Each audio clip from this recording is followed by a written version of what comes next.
Welcome to All Things Policy, a daily podcast by the Takshashila Institution. We are a bunch of policy nerds based in Bengaluru, and we like bringing fresh perspectives to Indian affairs and Indian perspectives to global affairs. So grab a cup of coffee, sit back, and join us for today's chat. Welcome, listeners. After Operation Sindoor, there was a significant push to increase the use of drones in India's military operations. Since then, drones have been used extensively in conflicts globally, giving us a chance to see how they can be deployed, and also a front row seat to the rapid evolution of drone technology. In the light of the pace of these developments, I thought we should chat. Today, I'm joined by my colleague Adya Madhavan. Welcome, Adya. And for us, she'll be unpacking some of the unique challenges that are specific to drone procurement. And let's also perhaps discuss what countries should focus on to keep pace with these challenges. So, Adya, let's zoom out for a second and discuss how drones have changed warfare. Why is it so significant? I know that the Russia-Ukraine war and Iran war constantly has mentions of drones, and they seem to have rewritten the rule book on what drones are for and how they are used, and how do you see that shaping the experience for what India needs from its own tactical drone fleet? Hi, Ashwin. Thank you for having me. Firstly, in terms of how drones have changed the face of warfare in one sense, I think what sets them apart is the fact that one of the biggest concerns when it comes to a manned aircraft or a fighter jet is that at the end of the day, for a risky operation, a pilot's life is going to be on the line. And drones and autonomous systems gives you the ability to take the human out of the equation completely, and therefore allow you to undertake operations without that added risk. Then, of course, there's the fact that you can use them for a whole host of functions, ranging from surveillance and reconnaissance, even to strikes. And at the end of the day, I think the biggest selling point for drone warfare is that even high-end drones, which are comparable in terms of performance to an average fighter jet, tend to still be slightly cheaper than a fighter jet. And of course, with low-end drones and smaller platforms, you can have swarms and swarms and swarms of them.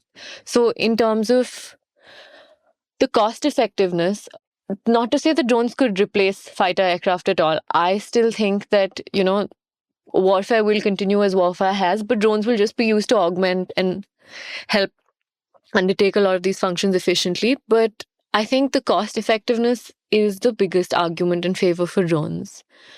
Coming to what you were saying about conflicts like Ukraine and Iran, I actually think the Nagorno-Karabakh war, which was in 2020, I think, was the first time we saw drones being used in warfare. And after that, Ukraine suddenly made the role of drones undeniable. The major shift, I think, with Ukraine is that drones stopped just being these specialist ISR intelligence, surveillance, and reconnaissance assets, and they suddenly became things that you could use for tactical functions. They became tools for strikes. They became things that you could deploy in large numbers to attack enemy targets. And a lot of the time, the cost of taking down a drone is very expensive because the interceptors used to take down drones tend to be much, much more expensive than a lot of the cheap drones used. And I think that's something we've seen with Iran as well. I think apart from the obvious miscalculations on the American side in the recent, actually ongoing conflict in West Asia, what Iran did well was they managed to find systems which would be just as effective as they needed them to be.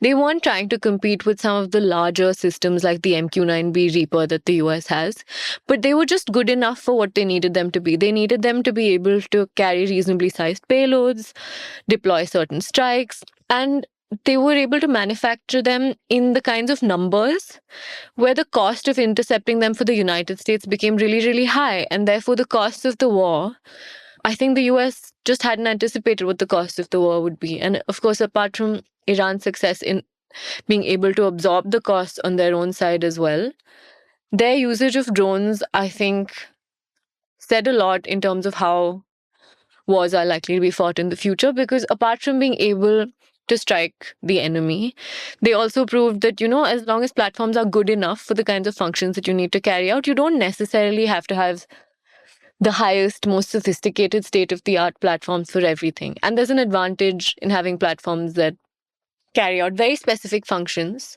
but at a fraction of the cost.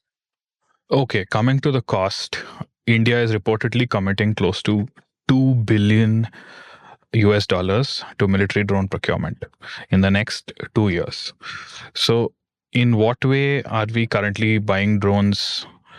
And the way that we're currently buying drones, is it actually suited to how fast the technology is changing? Is this too much too quickly, or is it being phased out? How do we contend with such a technology that is evolving so quickly?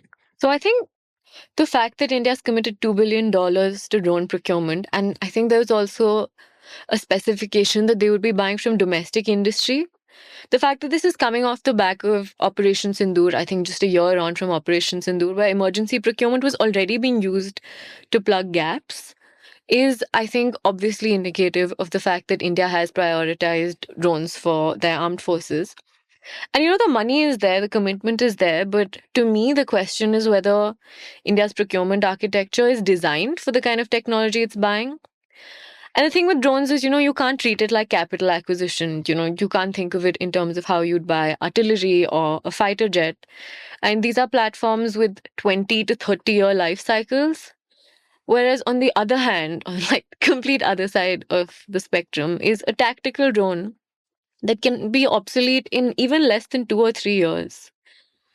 For example, the evolution of these platforms, when you try and understand it, you don't necessarily have to think about it in terms of military drones. Now, let me tell you, for example, the FPV drone, the first person view drone, which, hobbyist photographers and hobby drone racing people, they used to use these drones initially, basically completely recreationally. But especially with Ukraine, they ended up modifying these drones in under 4 years to be something that could be used as effectively a modular strike platform. And with a couple of modifications, for example, fiber optic controls are then replaced with radio links, and cameras are replaced with warheads, and Sting interceptor variants, for example, emerged. Within a year, the basic model can take on a completely different shape. So I think a traditional procurement cycle where you're buying something that'll last. If you buy a state-of-the-art fighter jet now, you're not thinking of replacing it in 2 years or 5 years. You're putting in that kind of money because it's something that you think is going to fight you multiple wars and last you at least a decade, if not 2 or 3. And for drones, a procurement cycle that takes that much time from requirement to delivery, and then in terms of the value the system will provide, it just doesn't make sense. There's also another dynamic, I think, that compresses these timelines when it comes to the use of drones even more, is the fact that once you deploy a new drone, the enemy is obviously going to try and focus all their electronic warfare units on figuring out how to adapt their jammers to intercept the communication links of the drone. And according to some reports, that process can take even as little as 6 to 8 weeks, which means that if you procure a product thinking of its signal resilience as one of the selling points, for example, that can be neutralized within a couple of months. And you can't solve that with a one-off purchase. And I think especially as militaries are starting to absorb civilian drones, and the innovation is also therefore dispersed across the defense manufacturing industry as well as the civilian drone industry, there are useful inputs and modifications that come from innovation across both sectors. For example, think of the DJI Mavic, which was originally this high-end-ish travel photography drone. But I think with 3D printed drop hooks and thermal sensors, and then, I think artillery guidance mapping tools, it became something that could be potentially used for military functions as well. And you can swap out the sensors, you can swap out the payloads. And of course, here the engineers in the field and the commercial sector obviously have had a role to play. And I think India's procurement system, therefore, needs to be able to cater to this sort of iterative development. Instead of, you freeze a requirement today, I think 6-8 months down the line, you buy according to those specifications. And by the time the system is delivered, considering how long bureaucratic processes take, that system is, there are probably better things out there. And there are upgrades that it could benefit with. So how do you solve for this, right? So, for example, not to say that we haven't taken any measures that would help with this. The defense acquisition procedure did say that there's these COTS, or commercial off the shelf procurement practices, which means that the armed forces can buy commercial drones, and they have tried to streamline the upgrade process as well. But the underlying logic is still that, you buy something, you replace it. It's much more transactional. It's not necessarily focusing on a shift towards a sustained capability. And of course, the Indian Army has tried to absorb the changes in how drone warfare takes place. They have multiple, so they have absorbed this to a certain degree. They have this Ashni platoon, for example, the structure is basically that every infantry battalion has 10 drones, 4 surveillance and 6 loitering munitions, I think, which is rolled out to all 385 battalions. And I think this is a doctrinal response to what's been observed in Ukraine. And you can see that they're trying to keep pace with the technological changes and trying to also have personnel who have the kinds of skills that they need to utilize. There's also, I think India set a target of, correct me if I'm wrong, I'm not sure about the number, but 30,000 drones to be deployed within a year. And they want to train 1 lakh personnel in drone operations, which is a huge, serious operational commitment. But the thing is, if you need to sustain 30,000 drones across these active formations and all of that, the challenge is you need a supply chain that can also absorb the attrition that comes from losing these drones, because cheap drones are going to be lost in battle. And, especially in a wartime surge, you need to figure out how to make your manufacturing industry capable of meeting these demands. So I think in terms of lessons from Ukraine and also whether we're equipped to deal with this, short answer, no, we're not equipped. Long answer, I think with some modifications to how the system works, we could be equipped. Like, for example, in terms of what I'd say India needs from its tactical fleet, and I think the focus of this conversation is largely the tactical fleet, which is cheaper drones which are used for day-to-day operations. They can carry out strike, they can carry out ISR. I don't mean things like the MQ-9B Reaper or massive platforms, which are then closer to fighter jets in terms of than they are to some of these cheaper drones. You can't afford to lose those. I think countries increasingly need systems that are attritable and cheap enough to be used at scale. And also they're modular enough to be modified without needing to be completely replaced. And I think that's where the domestic supply chain needs to step in and be able to meet these requirements and also have the capacity to surge production quickly. Okay, so I was reading about the defense procurement manual and the draft defense acquisition procedure, which you also just mentioned briefly now, trying to address some of the obsolescence issues. Are there any other provisions about these drafts and rules and the manual that you feel fall short? So, both the DPM and the DAP, I think there is a genuine understanding that our procurement practices are struggling to keep pace with the way technological change takes place. It's not like they're starting from zero. I think there's cognizance of what the problem is. But I think it is, of course, a really difficult challenge to have a framework that structurally solves for some of these issues. For example, the DAP, the Defense Acquisition Procedure, has this commercial off-the-shelf procurement allowance where basically armed forces can buy commercially available drones and modify them minimally. This is really important, actually. I think this is a departure from previous practices because it acknowledges that civil military technology crossovers are important, and it also avoids the armed forces being locked into only buying from a particular handful of defense grade systems and made by particular defense companies that, of course, are slower to develop. And I think The civil military fusion and technology crossover is something one can see as a success story in China and how they've developed their drones. I think there's much more fusion, there's much more integration with the academia and the industry and the defense manufacturers and the armed forces. And I think that makes it easier in terms of trying to be clear about what the requirements are and how to meet them.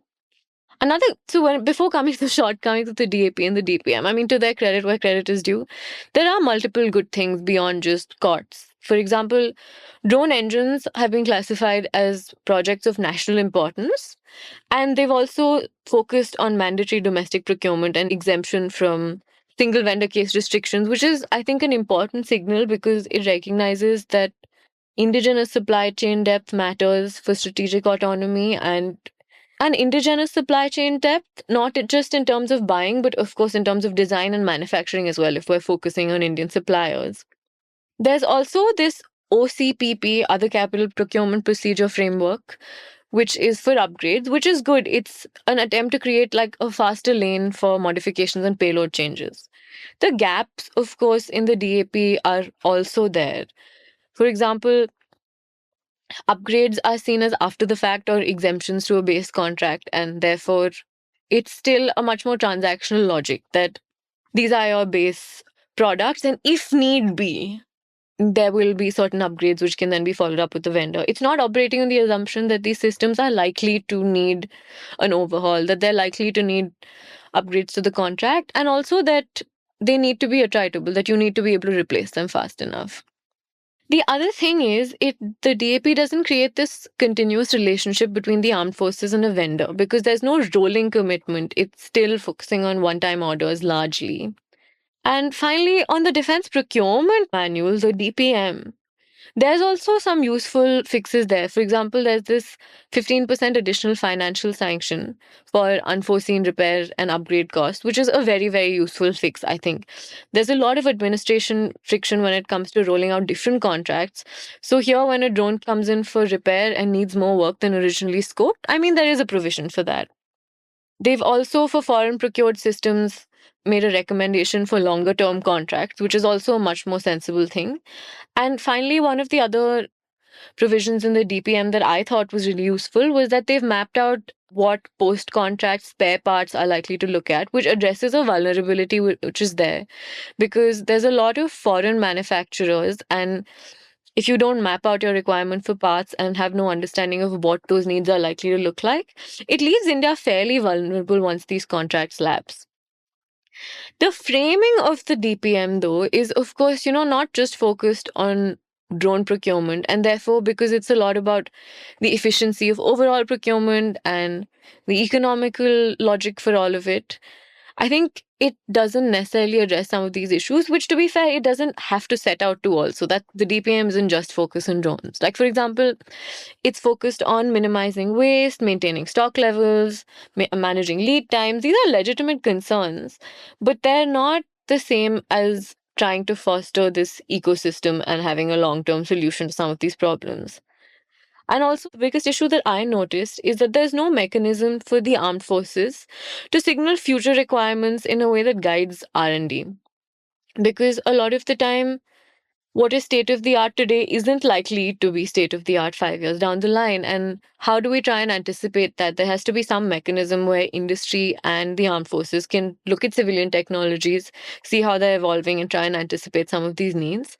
And finally, the thing is, the biggest gap that I see is how is this incentivized for the vendor? How are the armed forces going to make an argument for why a vendor should want to help them upgrade proactively? So it's still a very transactional buyer-seller relationship where there's no conversations about future demand, which is beneficial for the vendors, and future needs, which is something the armed forces need address. So I think the shortfall in my eyes is that both documents improve the existing system for sure, but I don't think they're trying to change what the relationship between the armed forces and the industry looks like for drones, which is something that I think would be very useful. Okay, so I sense a tension here that the armed forces needs large and predictable orders for them to lay out the plan for the next years and decades. And the domestic industry also needs this predictability and this anchor customer in the form of the armed forces and the government. But then there are sudden demand spikes, and peacetime procurement is not built for that. So, do you have some measures that you have thought about which could solve this issue, keep everyone happy and running? Structurally, this is a really difficult issue to try and solve because peacetime demand and wartime consumption are very, very different orders of magnitude. And how can a procurement system stock up to what wartime levels would be during peacetime? Because the inventory carrying cost only wouldn't be able to justify it. And if you have a huge inventory, then by the time you reach wartime, a lot of your inventory could be obsolete. And then, therefore, even though you have a huge stock, it may not necessarily be useful. So, I think the current mechanism for handling all of this is the emergency procurement route, which is basically it allows repeat clauses that are up to 50% of what the originally contracted numbers are. But that's quite decentralized. And these are also tools that are reactive and kick in when you see that there's a gap. And but the problem that I see with that is you're not trying to address this preemptively. You're not trying to solve for how do we make sure we don't have gaps.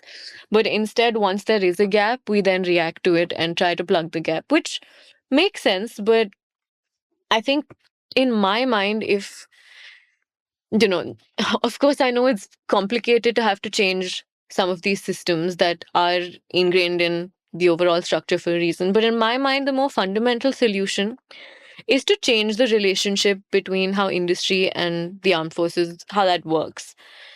Let me give you an example of what I mean. Think of how a company would get computers for a lot of its stuff. They buy in bulk, and then there's a clause where you basically say, if I need maintenance for this, if I need repairs for this, the company will handle this. Because anybody except a tech company is not going to be able to meet these requirements. So it's much more long term. It's like what vendors, I think, call an SSU contract, which is a supply service and upgrade contract, where it's more like there's a stake in keeping a capability current and the supply chain working than just selling a product and, washing your hands off it. And I think keeping the supply chain functional over a long time and figuring out how to do that is what would help any ecosystem be able to enable surge if it came to it and if wartime demand was higher. Because the way I would put forward a solution to this is having a vendor deliver against a minimum order quantity through peacetime, but on a rolling basis, continue to upgrade softwares and sensors and all of that, and anticipating what future requirements would do. That in some sort of platform where there's an ongoing dialogue between the armed forces and the industry. Because I think this would leave us in a much better position to scale production rather than a vendor who receives a large one-time order 3 years ago and then suddenly has to try and plug those gaps when we find ourselves faced with a challenge on the border or whatever. I think the idea of something like an annual maintenance contract model would be something that could perhaps help with upgrades. And I think upgrades for drones are something that have become integral to how they continue to remain current and competitive. I think just by defining the scope of what routine upgrades would look like and including those in the contract and pricing, and also pricing what out of scope enhancements and modifications would look like, it then gives a sense of predictability to the relationship, but also it leaves the potential for changes to be made and puts a price on it. And the armed forces know what they're paying for and how their ongoing capability maintenance will take place. And for the vendor, I think there's this idea that there will be a baseline revenue stream which justifies keeping the investment in R&D live, because if it's a one-time order, you're not going to definitely focus on that in the long term. I think also in terms of demand signaling, this would be useful because if the armed forces can communicate what probable future requirements may look like, and I know this isn't easy, you can't give fixed specs for that, but let's say if you put forward what a range of likely performance ideas would look like, say in terms of electronic warfare or resilience or communication architecture, vendors can then at least have a sense of what to focus their R&D towards. They can orient in that direction instead of guesswork. And I know that this requires a sense of structural overhaul where there needs to be some sense of an open, iterative dialogue which allows for these conversations. But I think here, the civilian drone ecosystem could also be instrumental in simplifying all of this because agriculture and commercial drone innovations often are precursors to things that could be military relevant in the future. And a procurement framework that monitors this crossover between how technologies flow from the civilian sector to defense would, I think, be able to anticipate these requirements before they become urgent gaps. So, in terms of the solutions that I think would be able to address some of these procurement challenges, that's about it. Of course, supply chain resilience also needs to be built in contractually because, you need to safeguard against mergers and takeovers and all of that. So, I know it's a complicated issue to solve, but I also know that there's a difference between a procurement framework that works in peacetime and one that also is able to hold up when there's a lot of pressure and when there's wartime demand. Well, that was a fascinating discussion, Adya. Thanks for laying it all out so clearly. I hope the listeners learned as much as I did in the course of this conversation, and I'm sure we'll have follow ups as this story develops in the future.